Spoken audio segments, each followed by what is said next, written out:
আম্মু আম্মু আমরা তিনজন জঙ্গলে ঘুরতে যাচ্ছি, ওখানে গিয়ে অনেক মজা করব। ঠিক আছে, তাহলে জঙ্গলে যাচ্ছ যখন এই মশা মারার ওষুধটা নিয়ে যাও, এটা অনেক কাজে আসতে পারে। আরে মা, আমরা জঙ্গলে ঘুরতে যাচ্ছি, মশা মারতে যাচ্ছি না, এটা তুমি তোমার কাছে রাখো, চল আমরা যাই। আরে এখানে তো মশার জন্য হাঁটতেই পারতেছি না।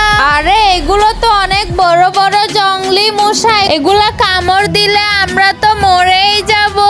এখন কি হবে আমাদের? এই মশা থেকে কেমনে রক্ষা পাবো? আইডিয়া, দাঁড়া আমার ব্যাগে কিছু পাই কিনা দরকার, যেটা দিয়ে এই মশাগুলো তাড়াতে পারবো। বন্ধুরা, তুমি যদি সত্যি এই লেখাকে ভালোবেসে থাকো তাহলে চ্যানেলটি সাবস্ক্রাইব করে কমেন্টে লিখতে হবে আই লাভ আল্লাহ।